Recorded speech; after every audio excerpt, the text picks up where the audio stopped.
Good day, students. Welcome to Mathgotserved.com. In this clip, we're going to be going over section 7.10 of our virtual Algebra 2 text on polynomials. In this presentation, we're going to be looking at how to factor polynomial expressions using multiple factorization techniques. A sample problem we'll be attacking in this presentation is depicted here. Factor the 8th degree trinomial x to the 8th minus 82 x to the 4th plus 81 equals 0. If this looks like something you're looking for, don't forget to hit the like and subscribe buttons. Don't forget there are 8 practice problems at the end of this presentation that we'd like you to try out in order to demonstrate mastery of the contents of this presentation. To gain access to our entire Algebra 2, Algebra 1, Geometry, Pre-Calc, and Calc courses, take a look at the links in the description below or visit our website at Mathgotserved.com. Good day, students. Welcome to Mathgotserved.com. In this clip, we're going to be going over how to factor higher degree polynomial equations. Alright, before we get started, let's go ahead and review two important facts concerning factorization of binomial squares. So let's recollect the following. The first has to do with the factorization of a case known as a difference of squares. Okay, I'll refer to this as DOS, difference of squares. Now the difference of squares formula is as follows. If you have a square minus a square, this can be factored into, so a squared minus b squared is not c squared as you might think. This factors into a plus b times a minus b. Okay? The procedure involves just expressing this difference of squares as the sum and the difference of the square root of the squares. So you root the first one and root the second one, and then you express the roots as a sum and a difference. Okay? So that's how we end up with this scenario right here. The second case I would like you to keep in mind has to do with the sum of squares. Okay, we have the DOS. This is the SOS, S-O-S. If you have a squared plus b squared, and you want your factored state to have just integral coefficients, this remains the same. Okay, because it's prime. If you want to factor it further, then you have to make use of imaginary terms, which is not applicable to the problems that we're working on in this presentation. Okay, let's take a look at some problems. The instructions are for us to factor completely.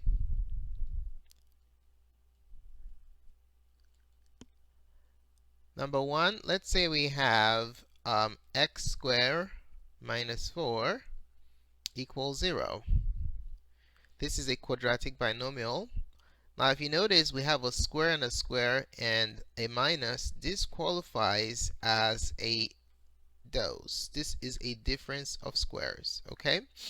So to factor it, we'll simply take the square root of the first term and the square root of the second term, and then we'll express the roots as a sum and a difference.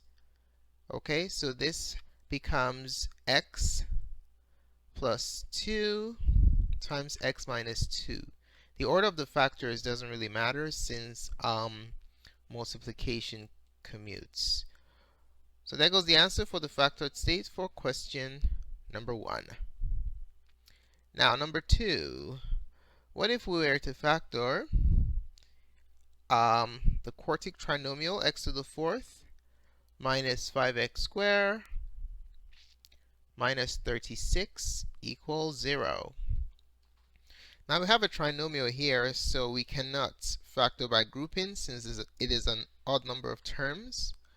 So the question is, can I break this down into 4 terms in such a way that I can factor out a GCF from the first 2 and the last 2 in such a way that I can factor by grouping? To see if that is possible, we're going to use the x gain to attack the middle term and then see what results after that. In this setup that we have here, a is the coefficient of the fourth degree term, 1, b is negative 5, and c is negative 36. AC goes on top, b goes on the bottom. AC is 1 times negative 36, which is negative 36, and b is negative 5. Now let's play the x game. What two numbers multiply to give us negative 36 and add to give you negative 5? So think about all the products. They yield 36. If you use 9 and 4, negative 9 and positive 4, that should suffice. Now what we're going to do is replace the middle term. That's our target. We're going to replace the middle term by these two coefficients, okay?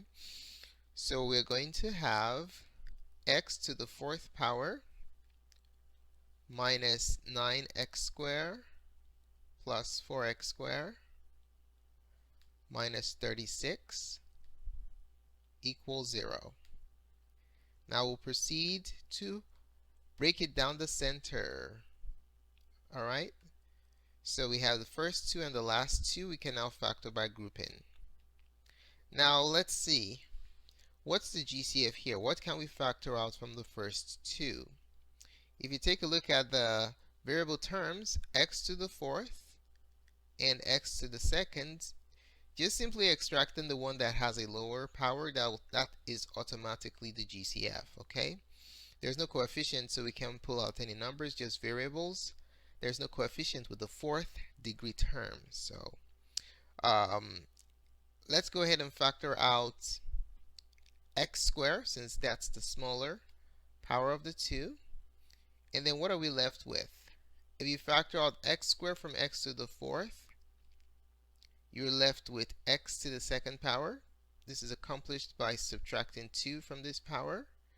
And then 9, if you factor out x squared from x squared, you're left with 1. Okay, or x to the 0th power multiplied by 9 is just 9. Now let's take a look at this term here to the right of the partition. We have a coefficient for x squared here, namely 4. So that's what's going to be coming out. And no variable here, so we just focus on factoring out 4. Always bring down this middle sign, so this is positive. We're going to be factoring out positive 4, which means that no sign change will be happening here. Anytime you bring out and factor out a negative, these two terms will experience a sign reversal. Now, if we take out 4 from 4x squared, we're left with x to the second power. If we take out 4 from 36 or divide 36 by 4, we're left with 9. Now let's pause and check to make sure our factorization is going well so far. Take a look at the quantities in the parentheses and ask yourself, are they identical? The answer is yes. What does that mean? It means that our work is correct so far. Okay? Now we'll proceed to factor out the identical quantities in the parentheses, x squared minus 9. And then the terms left on the outside will be clustered together in their own parentheses. We're asked to factor completely. So the question now is, are these two quantities factored completely? And the answer is no. One of them can be factored. Can you see which of these two quantities can be factored completely? Is the first one, right? The first one is a difference of squares. You have two squares, x squared 9, and you have a difference. So this is a difference of squares. X squared plus 4 on the other side is a SOS, or SOS. We have a sum, and then we have two squares.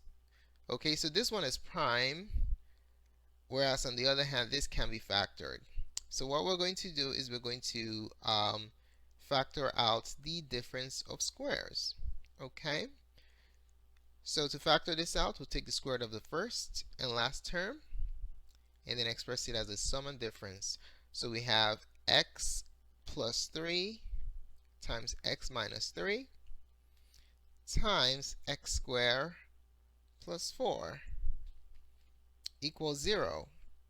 And ladies and gentlemen, there goes your final result. All right, now let's take a look at question number 3. Looks a little bit different from what we had before. We have x to the 4th power plus x to the 3rd minus 9x squared minus 9x equals 0. Okay, so let's go ahead and factor completely. Now, if you take a look at all the 4 terms, is there a greatest common factor that can be extracted?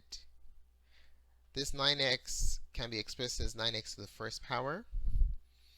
So they'll have variables, namely x. So if you extract the lowest degree variable of x from every single term, that will be the GCF. Okay? So the GCF is x to the 1st power, since x to the 1st power goes into every single term. If we carry out this factorization, we'll be left with x to the 3rd. Subtract 1 from each power, so 3rd. And this becomes x to the 2nd minus 9x minus 9x to the 0, which is just 9 times 1. You're left with a constant equals 0. Okay, we happen to pull out a GCF from the original problem. Now let's shift our attention to the cubic polynomial with 4 terms in the parentheses. Can we factor this one? Since we have an even number of terms, we can attempt to factor by grouping. Okay, so what we'll do is we'll divvy the polynomial down the center. Let's take a look at the first 2. Can I factor out anything from the first 2? Absolutely, you can factor out x to the 2nd because that's the lower of the 2 exponents. So we have x times, factor out x squared, and we're left with x plus 1. Now minus 9x minus 9, we can remember always bring down the middle sign, you pull out a 9, and you're left with this negative 9x divided by negative 9 is just positive x. Negative 9 divided by negative 9 is positive 1 equals 0. As you can see, the quantities in the parentheses are identical, so our answer is correct so far. Now let's bring down the x here. Do not forget that. Factor out the identical quantities, x plus 1, and then what's left on the outside, x squared minus 9, gets its own parentheses. X squared minus 9 equals 0. Now, have we factored every single quantity completely? The answer is no. Notice what we have here, x squared minus 9. This is a dose. Again, this is a difference of squares. We have 2 squares and a difference.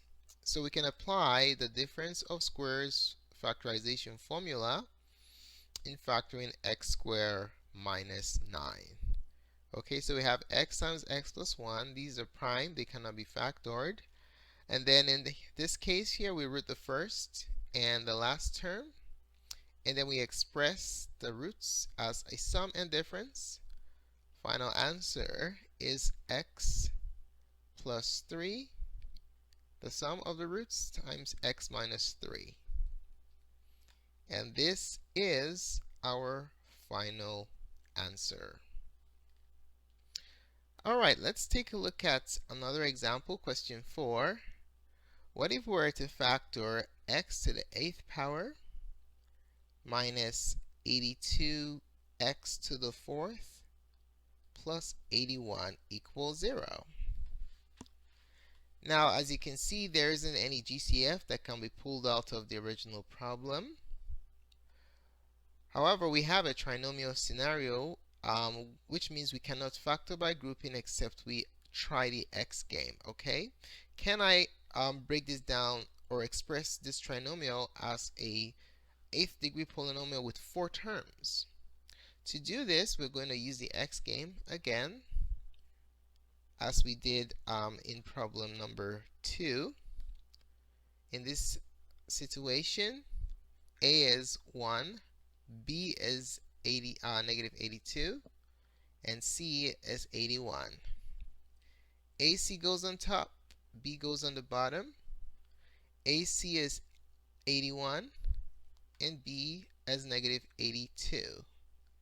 Now let's play the X game.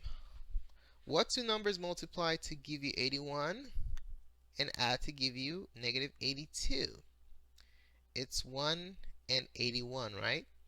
But in order for the signs to work, we're just going to negate both of them. All right, so back to this eighth degree trinomial here. We're going to replace the middle term with these two numbers we came up with using the X game. So we'll have negative 1x to the fourth minus 81x to the fourth plus 81. Okay, set that equal to 0. We'll now break it down the center and factor by grouping. Okay. Now from the first two, we'll pull out x to the fourth power, the smaller of the two powers, and we're left with x to the fourth minus 1. Now in the next two, the two terms to the right of the partition, you always bring down the middle sign, which is a minus, which indicates that signs will be flipping upon factorization. We're now going to factor out 81, that's the GCF. And if you factor out negative 81 from negative 81x to the fourth, you're left with x to the fourth power. If you factor out negative 81 from positive 81, the signs flip, and you're left with 1 equals 0.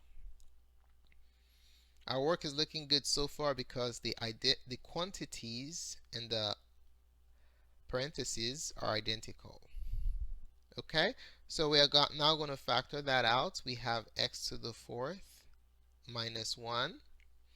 And then what's left on the outside?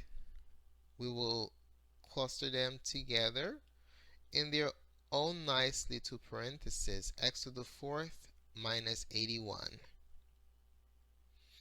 Okay, now are we done factoring? The answer is no. These two are difference of squares. Okay? How do we know that this is a square? Well, any number raised to an even power is a square. Okay? Because the power is divisible by 2. So x to the fourth is a square because 4 is divisible by 2. X to the fourth is 4, the same reason.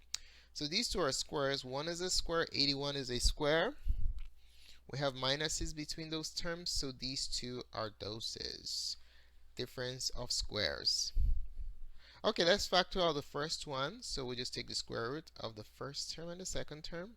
Express that as a sum and difference. So x to the fourth, if you root that, is going to be x, let's write it as x squared minus 1 times x squared plus 1. When you're rooting it, what you're doing is you are dividing the power by 2, okay? That's the procedure for rooting. Okay, on the right side, the same process. Take the square root of the first and the last, express it as a sum and difference.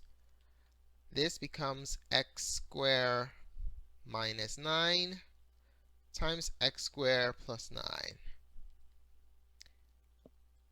Okay? Now, are we done? Have we factored this polynomial equation completely? The answer is no. This right here, x squared minus 1, this is a dose. X squared plus 1 is a sos. This is a dose, and this is a sos. Okay, hope you can see that. This is a difference of squares. This is a sum of squares, difference of squares, sum of squares. The sums are prime. You cannot factor this. This one cannot be factored. But the difference of squares can be factored. Okay, so let's go ahead and factor the difference of squares, and we'll leave the sum of squares alone. X squared minus 1 is the difference of squares, so you root the first and the last. Express the roots as a sum and difference. So we have x plus 1 times x minus 1. You can write it in reverse order. It doesn't really matter. And then you bring down the x squared plus 1. Okay, I just brought the x squared plus 1 down here. And then the x squared minus 9. How do we do that one? We use the same procedure. Take the square root of the first and the last term. Square root of a squared plus b squared, and express the roots as a sum and a difference. So in this case, we're going to have x plus 3 times x minus 3. You can also write it as x minus 3 times x plus 3. Since multiplication commutes, the order in which you write it does not matter. Okay, and then you bring down x squared plus 9 right there. And guess what? This is the final answer. Okay, let's go ahead and box that.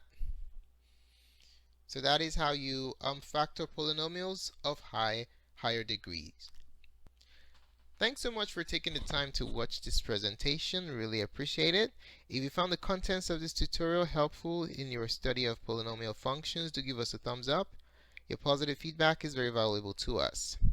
If you have any questions or comments about the contents of this tutorial or any algebra concepts in general, just place it in the comment section below and we'll be more than glad to support you. Don't forget to subscribe to our channel for updates to other tutorials such as this. More clips and support resources can be found on Mathgotserved.com. Thanks again for watching and have a wonderful day. Goodbye. Alright, now it's your turn for some practice problems. So at this time, we'd like you to pause this video presentation and try out these 8 practice problems that we promised to have you work on at the beginning of this presentation. When you're done trying out these 8 practice problems, click on the playback button and we're going to reveal what the correct answers are. Alright, so go ahead and pause the video and try out these problems at this time. Alrighty, welcome back. Hopefully you had a chance to try out these 8 practice problems. Let's take a look at what the solutions are. For question number 1, the factored state is x minus 1 times x plus 1 equals 0. For number 2, it's x plus 5 times x minus 5 equals 0. For number 3, it's x squared plus 7 times x minus 1 times x plus 1 equals 0. For number 4, it's x minus 1 times x plus 1 times x minus 2 times x plus 2 equals 0. For number 5, it's x times x plus 3 times quantity x squared minus 2 equals 0. For number 6, the factored state is x times x minus 3 times x minus 2 times x plus 2 equals 0. For number 7, it's x squared minus 2 times x squared plus 2 times x squared minus 3 times x squared plus 3 equals 0. And last but not the least, number 8 is x squared minus 2 times x squared plus 2 times x minus 2 times x plus 2 times x squared plus 4 equals 0. Alrighty, ladies and gentlemen, so how well did you do on these practice problems? Let us know in the comment section below how well you did. And if you have any questions or clarifications on any of these problems or what we covered in the tutorial, let us know what they are in the comment section and we will be more than glad to support you. Thanks so much for taking the time to watch this presentation. If you found the contents of this tutorial helpful in your studies of polynomials, do give us a like or a thumbs up. And don't forget, we have tons of support resources for you at Mathgotserved.com. So to get updates to that, don't forget to subscribe to our channel. Thanks again for watching and have a wonderful day. Goodbye.